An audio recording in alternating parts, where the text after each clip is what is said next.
இந்திய ராணுவத்திற்கு ஆதரவாக சென்னையில் முதலமைச்சர் மு.க. ஸ்டாலின் தலைமையில் பேரணி தொடங்கியது. பாகிஸ்தானை எதிர்கொள்ளும் இந்திய ராணுவத்தின் துணிச்சலையும் தியாகங்களையும் போற்றும் வகையில் சென்னையில் முதலமைச்சர் மு.க. ஸ்டாலின் தலைமையில் பேரணி தொடங்கியது.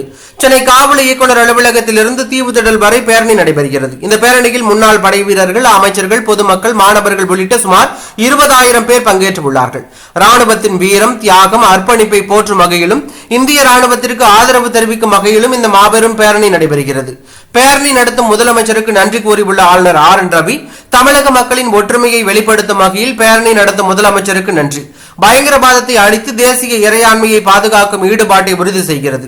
நமது ஆயுத படைகளுடன் தேசம் ஒற்றுமையாகவும் உறுதியாகவும் துணை நிற்கும் வகையில் பேரணி நடைபெறுகிறது என்று அவர் கூறியுள்ளது நிகழ்ச்சியை ஏற்படுத்தியுள்ளது.